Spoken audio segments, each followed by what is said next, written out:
If there are a lot of negative people in your life, don't look at them. Look at the energy that you are creating to attract them. Don't look at them. Look at yourself. What are you doing to draw those people? Because if you are surrounded by negative people, there's a part of you that's willing to tolerate that. Birds of a feather flock together. You run around with losers, you will end up a loser. Unconsciously. Unconsciously, you will pick up their ways, you'll pick up their habits, you'll pick up, most importantly, their attitude about life. If you're around cynical, negative people all the time, you will become cynical and negative. So you got to watch yourself. Many of us are living out the lives of other people, living out their conclusions, living out of their consciousness. I've had to do a clearing in my life of some people whose energy I realized was not supportive of who I wanted to be in the world. And I recognize that there are people who are not going to take responsibility for their energy. So I now have to take responsibility for the energy that I allow to be brought into my space. Align yourself with powerful people. Align yourself with people that can encourage you, people that can empower you, people that you can learn from, people that you can grow from. That's very important. See, if you have people around you that can contribute to your growth. When I wanted to become a speaker, I joined the National Speakers Association. I wanted to be around the Dr. Norman Vincent Peales, the Zig Ziglars, the Dwayne Dyers. I wanted to be around people that were doing what I wanted to do. What I know is that you cannot continue to move forward in your life to the level that you need to be if you're surrounded by energy that brings you down, that sucks the life force from you. So not only are you responsible for the energy that you bring, is what I learned, you're also responsible for the energy that you surround yourself with. Huge, huge, huge, huge. And everybody who's watching me right now, I know that you know this is true. There are some energy suckers in your life. Just literally taking the life force out of you. And you will never be able to do and be who you're supposed to be in the world as long as you continue to buy into the energy suckers. Positive influence can have an incredible effect on your life, but so can negative influence. Both will take you somewhere, but only one will take you in the direction you truly wish to go. It's so easy just to dismiss the things that influence our lives. The man says, I live here, but I don't think it matters. I'm around these people, but I don't think it hurts. I would take another look at that. I've got a good phrase for you. Everything matters. Now, sure, some things matter more than others, but everything matters. Everything weighs something. So you've got to keep checking to find out whether associations are tipping the scales toward the positive or toward the negative. It doesn't hurt to look, right? Ignorance is never the best policy. Finding out is the best policy. People around us can keep nudging us off course, a little at a time, until finally, 10 years from now, we find ourselves asking, how did I get here? Those subtle influences need to be studied carefully if we really want our lives to turn out the way we've planned. Now, on this major point, let me give you 3 key questions to ask. This may help you to make a better analysis of your current associations. Here is the first question. Who am I around? Good question. Make a mental study of the major people with whom you most often associate. You've got to evaluate everybody who is within the circle of being able to influence you. So, major question, who am I around? Next question, what are they doing to me? That's a major question to ask. What have they got me doing? What have they got me listening to? What have they got me reading? Where have they got me going? What have they got me thinking? How have they got me talking? And how have they got me feeling? What have they got me saying? You've just got to make a serious study of how others are influencing you, both negatively and positively. Now, maybe the influence of all those around you is okay, but just ask yourself, it doesn't hurt to ask, who am I around, and what are they doing to me? Now, here's the final question, is that okay? Maybe the people you associate with and their collective influence is okay, But then again, maybe it's not. All I'm suggesting here is that you take a close and objective look. Everything is worth a second look, especially the power of influence. You want to begin to get all the toxic people out of your life. See, ladies and gentlemen, it takes a lot of energy to reach your goal. It takes a lot of emotional, mental, and spiritual energy to reach your goal. So there are two kinds of relationships: nourishing relationships and toxic relationships. Nourishing relationships are the relationships that inspire you. They motivate you. They bring the best out of you. Toxic relationships are relationships with people that always criticize you. All they can do is find fault. All they can do is just exploit your weaknesses. All they can do is remind you of the mistakes that you've made in the past. These people are bad for your health. Toxic people can run your blood pressure up. One apple can spoil a whole barrel. One negative energy drainer can spoil your whole life. I know people whose lives have been ruined because somebody wasn't good for them. See, there are some people that aren't good for you. Got to get them out of your life. See, a lot of people put up with a lot of foolishness because they don't want to die by themselves. Make a list of who you communicate with most and ask yourself the question, what kind of person am I becoming because of this relationship? Is it helping me to grow mentally and emotionally and spiritually? Am I becoming a better person because of this relationship? Do they bring out the best in me? Do they inspire me? Do they encourage me to develop my greatness? Do they make me stretch? So you got to look at the people in your life and find out, what kind of person are you becoming because of that relationship? Perhaps you've heard the story of the little bird. He had his wing over his eye and he was crying. The owl said to the little bird, "You're crying." "Yes," said the little bird, and he pulled his wing away from his eye. "Oh, I see," said the owl. "You're crying because the big bird pecked out your eye." And the little bird said, "No, I'm not crying because the big bird pecked out my eye. I'm crying because I let him." Hey, it's easy to let influences shape our lives, to let associations determine our direction, to let persuasions overwhelm us, to let tides take us, to let pressures make us. The big question is, are we letting ourselves become what we wish to become? If you're a person where all your friends come to you with their problems, that's because they see something in you. You're more balanced and stable. But you got to remember this old saying. If you're the smartest person in your group, you need a new group. You've got to upgrade your friends. It ain't nothing bad. You just got to upgrade people in your life. But if you're the smartest person in your group, you need a new group. You cannot be the go-to person in the group. You want to begin to get all the toxic people out of your life. There are a lot of bridges in our life, right? A lot of things in our life, a lot of people in our life. And sometimes it's family, sometimes it's friends, sometimes the people closest to you, sometimes it's strangers. But there are always people in our life that leads us back to something that's not good for our life. I want you to think about this for a second. Maybe it's not now in your life. Maybe it's a point in time in your life where you had a lot of bridges. And sometimes that bridge is you. Like, let's be real.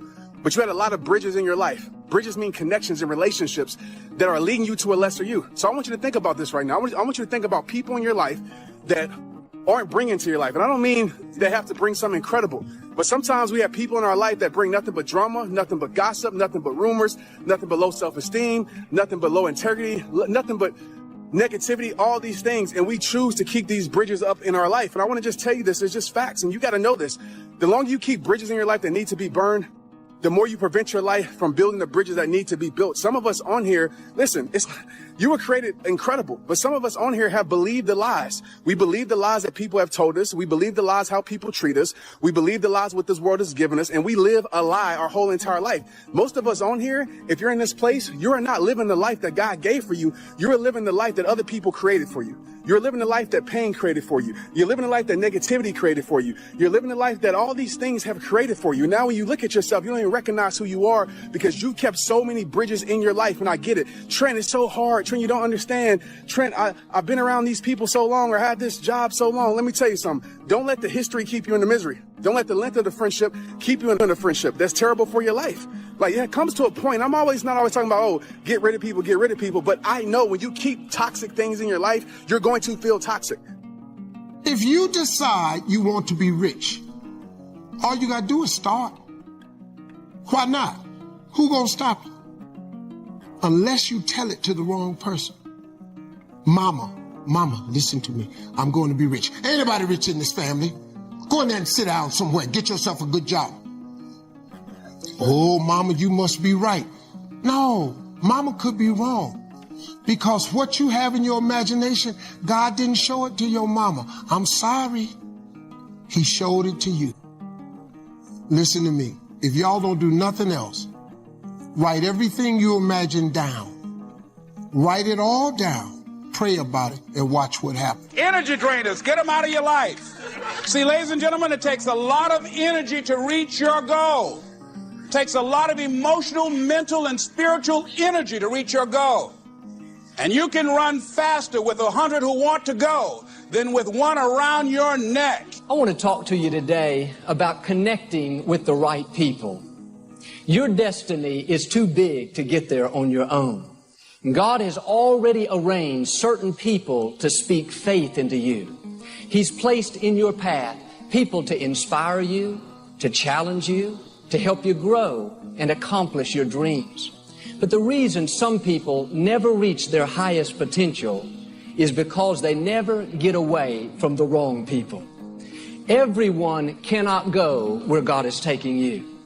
You've got to connect with people that understand your destiny, people that appreciate your uniqueness, people that can call forth your seeds of greatness, not people that are always pushing you down, telling you what you can't become, never giving you their approval, no matter how good you do. Life is too short to drag people along. If you will get the wrong people out of your life, then God will bring the right people into your life. And some of you, the only thing that's holding you back is your inner circle. The people that are closest to you, they're with you, but they're not really for you. You're constantly having to persuade them that you're okay and convince them to get on board. You're spending all your time and energy on someone that doesn't understand your destiny. Your time is too valuable to spend it with people that are not 100% for you. It's not the quantity of friends that's important, it's the quality of friends. I would rather have 2 good friends that I know are for me 100% than to have 50 friends that are only for me 80%. There's no way I can help myself. There's no way I can help the people who deserve my help if I'm keeping things in my life that's making me feel helpless. You have to guard your heart. You have to burn every single bridge that leads your life back to destruction. You have to burn every single bridge that leads your life back to negativity. You have to burn every single bridge that leads your life back to low self-esteem. And the more that you don't know who you are, the more that you don't tap into guarding your heart because you're letting people stump on your heart, you're letting people take advantage of your life, the more you're doing that, then you're not going to have confidence in yourself and you're going to believe the lies that people have told you. Like straight up. You have believed the lies that someone else has told you. You let a broken person break you. You let a person that don't know how to love break you. You let a person that don't know what loyalty is break you. Am I telling that you have to have a perfect relationship or friendship? Absolutely not. Mistakes are going to be made in this life, but the same mistakes shouldn't be repeated because when you repeat the same mistakes, and this is as a personal message too, when you repeat the same mistakes over and over and over and over and over and over and over and over and over again, it is not a mistake. It has become a choice. Someone is choosing that action over and over and over again. You need to evaluate who's on your team, who's speaking into your life, who you're giving your time and energy to.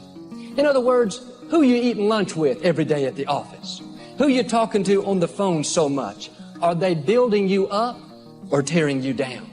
Are they inspiring you to go further or are they telling you what you can't do?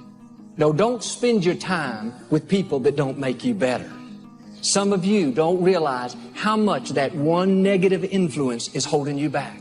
You don't know how much more you would accomplish, how much more you would grow, how much more you would enjoy life if you just make necessary changes. There are two kinds of relationships: nourishing relationships and toxic relationships. Nourishing relationships are the relationships that inspire you. They motivate you. They bring the best out of you. Toxic relationships are relationships with people that always criticize you.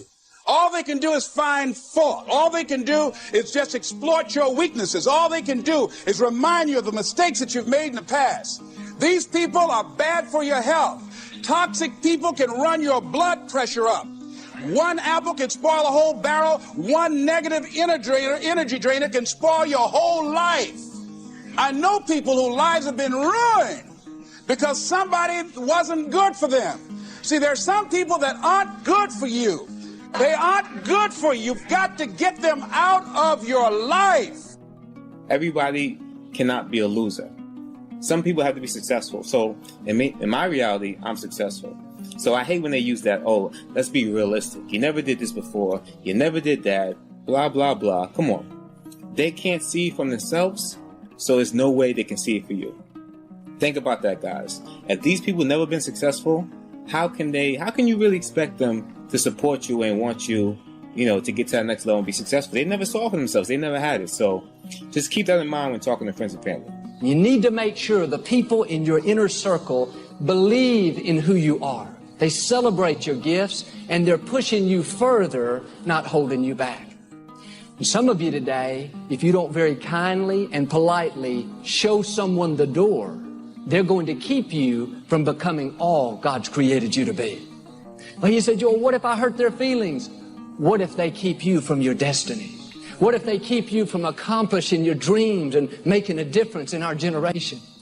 I can't think of anything worse than to come to the end of our life and realize we have not become what God's created us to be. And a lot of times we think, I know this person is not a good influence. I know they're keeping me from growing. But if I make a change, I may not have any friends. I may be lonely. And yes, you may be lonely for a season, but you never give up something for God that He doesn't give you something back better in return. If you'll make the change, God will not only give you new friends, He'll give you better friends. Friends that you don't have to wonder, are they for me or against me? Friends that don't try to manipulate you into who they want you to be, but they celebrate you and help you become who God's created you to be. God knows how to bring promises to pass, but you have to stay open to how it's going to happen. Don't ever say, God, don't you love me? You always say, God, I know you love me. I don't care what's happening in my life. I know that you love me. I want you to go out and find somebody to mentor during this crisis, or go sit at the feet of somebody that needs to mentor you, and start maximizing your time with people. Listen to me closely. But we've been programmed to fail. Did you hear what I just said? We were born. We're made in the likeness and image of God. It doesn't get any better than that. And been given authority and dominion over everything on the face of the earth, including the adversities that we face. My mother said, Leslie, if you run around with 9 broke people, I guarantee you'll become number 10. Well, come to find out, Mama was right. She only had a 3rd grade education. But the studies indicate that you earn within $2,000 to $3,000 of your clothes to practice the principle of OQP, only quality people. If you're the smartest one in your group, you need to get a new group. Your body naturally will feel the effects of what you've created in your mind. And a lot of you guys are on the receiving end of something that happened to you, a heartbreak, a situation, disrespect, feeling vulnerable, and so it's very natural for something that you've experienced to replay in your mind over and over and over. But if you change your mind, it'll change your life. Your perception of who you are, you've got to change it. And most of our perceptions are other people's concepts of us, and therefore we don't have self-concept, we got other concepts. What is your perception of who you are? And the second one, why do you think you exist? You got to discover that you were born for something. Some reason, there's some purpose for your life. If you don't discover that, you'll always have a job. I'm still a work in progress. I'm flawed. I have my own issues, problems, and situations. that I'm working through. But I do understand clearly that I'm much more further along than a lot of people. And so I feel like I'm putting my hand out there and hoping to relate and hoping that you can relate to what I'm saying and what I'm speaking on. If you're a person where all your friends come to you with a problem, that's because they see something in you. You're more balanced and stable. But you got to remember this old saying. If you're the smartest person in your group, you need a new group. It ain't nothing bad. You just got to upgrade people in your life. You cannot be the go-to person in the group. So, just upgrade your friends. Don't worry about it. You have a gift that you solve problems all the time. You know what people pay for in this country? They pay for expertise in this country. The moment you're an expert at something in America, you can make $1 million. All you got to do is be an expert at one thing. I asked Dad one time, I said, Dad, how do you know that people need encouragement? Because he was encouraging everybody. I said, how do you know they need to be encouraged? He said, son, let me explain this to you. If they're breathing, I love this. If they're breathing, they need to be encouraged. That's exactly how my father lived his life. He called encouragement the oxygen of the soul. When you're an eagle, you're meant to rise up. We don't rise up when everything's going well. We rise up regardless. You're trained to rise up on your worst day. That's who you are. In the worst of circumstances. No place for whining, complaining, being anxious, being negative. It's totally unnecessary. All your circumstances may say you'll never fly. You don't have the training, the experience. Thoughts will tell you you'll always be grounded. No, get ready. Your wings are coming. Where you are is not permanent. God did not create you to crawl, to go through life lonely, struggling. He created you to soar, to take new ground, to go further than you thought possible. Now quit being discouraged by what you see. What you see is subject to change. You don't know what God is up to. You don't know what he's doing behind the scenes. Eagles live on another level. Eagles think on another level. Eagles dream on another level. Eagles function on another level. If you had somebody reject you, leave you, stop crying about it. It was just a chicken. I now realize how true. So you don't know the truth until you obey the word. Now, God, give me strength to preach this. God, give me strength to preach this. God, you keep asking God to explain it, and he keeps telling you to trust it. Now, the fact is, goals aren't going to achieve themselves. And even the smallest act makes you one step closer. Even the smallest step is progress. Now, listen to me, friends. Taking action daily, on a daily basis, every day, is the most important step toward your success. I was number 3 behind Michelle Obama for a long time until my book sold out. Yeah. And I was a guy just 21 years ago who was 300 pounds, could barely read and write, and now I have a book just 2 spots behind Michelle Obama, just because I was afraid. But you overcome those fears, guess what happens? The whole world, you unlock this door, and everything opens back up again. Receiving is like the ocean. Well, the problem is, some people go to the ocean with a teaspoon. What I suggest you do in view of the size of the ocean is trade your teaspoon for at least a bucket. All of the great discovered these things by their authors. These grand characters clung to their vision, nursed it until they became mighty magnets that attracted out of the universal intelligence the realization of their dreams. Whenever we make our demand upon the brain by desire, that part responds in growth. Don't let go of your desire, whether it be music, art, literature, business, or a profession. Hold on to it. No matter how dark the outlook, keep on visualizing your desire, and light and opportunity will come to enable you to make it a reality. Whatever the Creator has fitted you to do, He will give you a chance to do. if you cling to your vision and struggle as best you can for its attainment. The opportunities for boys and girls to bring out whatever the Creator has implanted in them are 10 to 1 today to what they were 100 or 50 or even 25 years ago.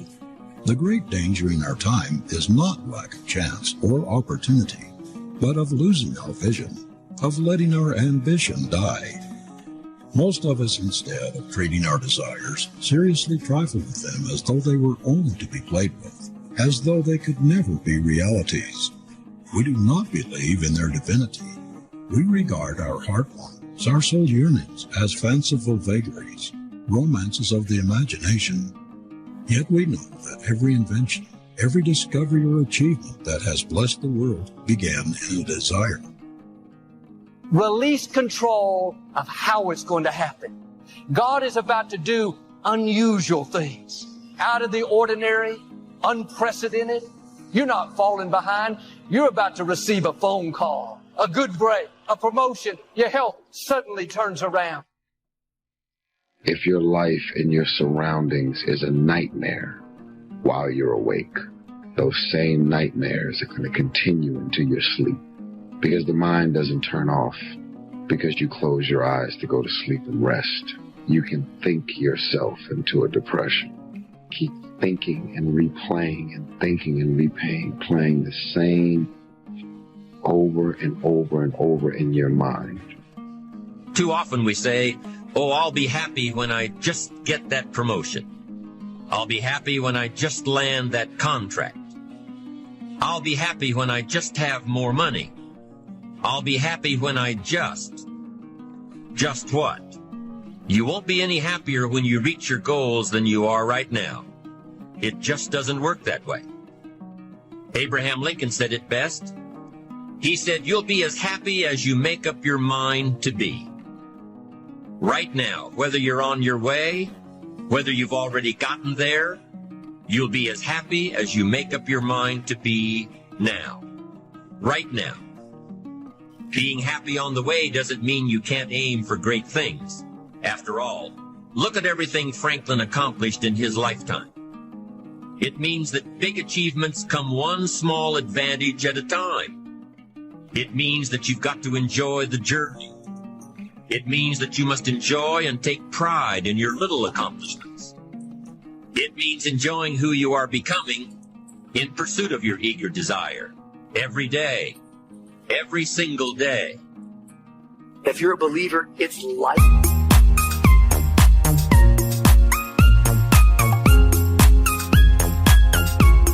In this text, do you hear what he is preaching? He's saying, yo, to die is gain. What he's saying the bigger sacrifice is not death. The bigger sacrifice for where I am at right now is to keep on living. No one can live beyond the limits of their belief. So if you want to live beyond what you're living now, you have to change your belief system. The secret to anyone rising is what happens in their belief system. Your life is what you think it should be. That's exactly what you are right now. You are what you thought you should be. And if you don't like who you are, you got to change what you think you should be. That's how leaders are born. Your leadership development is determined by, number one, your perception of who you are. Number two, by why you think you exist. And number three, your sense of significance. I am giving you my secret to life right here. You got to first change your perception of who you are. And that starts with a belief system. Secondly, you must change your perception of why you think you exist. And number three, your sense of significance. No matter where you are right now, it doesn't matter. I don't care what situation you're in now, where you're working, or what situation you're in. If you get these three things to come alive in this session, when I see you again, you'll have a story to tell. Discover that you are important to the human race. You are important to the world. You are important to your universe. You can never fully carry out the mandate of leadership if you don't have the mentality of leadership. It's about mentality. As a matter of fact, integrating attitude and aptitude and altitude produces leadership. That's a lot of ops there. First of all, your attitude got to be right. Then you must marry that to attributes. That means gifts you were born with. Then you got to marry that to aptitude. That means now you got to educate and train those gifts. That's why you read, study, and go to school, for your aptitude to be increased. And then your altitude means you got to change the level of associations you are in. Look forward to the rewards that we're going to have for the work that we've done. But we don't do them to get rewarded, just like you really shouldn't give in the offering just to get more back. You should give because you appreciate what God's done for you, and you should give because you remember what it's like to be a miserable person, and you want to help other people that are where you used to be. Another thing I do, I schedule my exercise out for the whole week. So on Sunday nights, I go through all the online classes I'm going to take. I put them in my calendar. That way I'm not making a game day decision. Another thing that I do, I have a little reward afterwards. Another thing that I do, I lay out my clothes the night before. All of these are little steps that make it easier for me to fulfill on something that I don't want to do. We all look for toughness. We all want it, but we look for it in a comfortable environment. You will not find toughness in a comfortable environment. I was trying to look for it everywhere. The only way you find it is to drown yourself in a position where you're just out of sorts, where you can't swim and you're drowning. You're drowning in life. But you say, you know what, man? Fuck that. I'm going to figure out how to fucking backstroke or fucking something. I'm going to figure out how to, and then you figuring out, when you say, fuck you, this sucks, I'm drowning, I'm miserable, I'm suffering, I'm broken, but I'm not going anywhere. What happens to your mind is it does this. It says, fuck, he's not leaving. So we got to expand. We got to grow. And then you start to engage parts of your mind that you never engaged before. Destination is not determined by hope. It's not determined by wish. Destination is determined by direction. You cannot change destination overnight. You cannot change destination overnight. Which means you can't arrive at a 5 years from now place tomorrow. But here's what you can change today and overnight. You can change direction. And it is so fascinating what a little small change of direction will do. Let's say that you're here and you're headed this way. And 5 years from now, you'll wind up here. But here's how we individually can arrive at a new destination. Maybe right now by discipline or lack of discipline or direction, you're headed this way. But it wouldn't take much to change direction and head this way.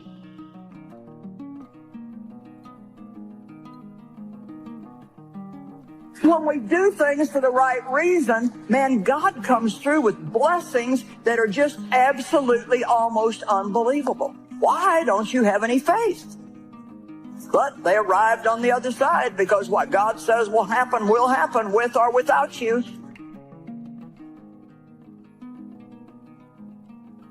The eagle spread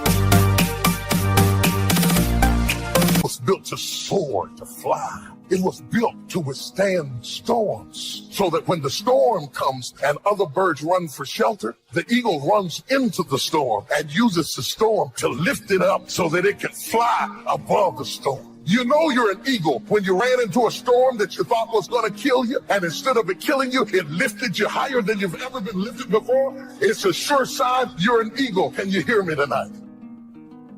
What you need is another eagle with wings and dreams and visions and concepts, who's not jealous of you, who's not intimidated by you, who's not fighting you. You know that it's an eagle when they're not jealous of you. You know it's another eagle when they can pray for you and help you to get to the next level. It's only the chickens that are down on the ground talking about everybody. So don't be frustrated when you see the chickens flapping up and falling down, because at this stage in your life, it's time for you to be synergistic with other eagles. What you have at the moment, you've attracted by the person you've become. Now, sometimes it's a little tough to take, blaming yourself instead of the marketplace, taking responsibility instead of putting it off on someone else. Responsibility, the key of it is that it wakes you up. It wakes you up to stop being so wasteful. with your time and with your resources and with your energy and with your talent. And so I think that that's really the key. And so, you know, you can either waste your time, which makes your future self less successful. And every time you do that, every time you invest a little bit in your future, you've made yourself more free in the future. You don't have to change circumstances out there. All you've got to do is look within and see if you can change yourself to the better. And as you change, things will start to change for you. I found that nothing in life is worthwhile unless you take risks. Nothing. It's good for you to go take your place in the world. Have some ambition. Have a vision. Have a goal. Have a strategy. Try to be a good person. Not because it's your duty precisely, because that's the proper way to live. We're in danger of undermining all of that. You can't just sit there. How easy and how convenient is it for us to blame everything and everybody for the things that we have going on in our lives? Most of you dropping every excuse in the book about your childhood and the problems, dysfunction that you grew up in that's stopping you from becoming successful. Stop being a lazy person that's full of excuses, sitting around on the pity potty, coming up with every excuse in the world as to why you ain't winning. And you don't have to fill yourself with that kind of energy. So you don't put your thoughts on what's missing. You don't put your thoughts on what always has been. You don't put your thoughts on what others want for you. You are the reason you're not winning. When we make more decisions based on the place that we want to go, we allow ourselves to train our brains to know that we are in charge, that we're the ones making the decision, that this is our life. And we can create the kind of world that we want to create. It's better to be prepared for an opportunity and not have one than to have an opportunity and not be prepared.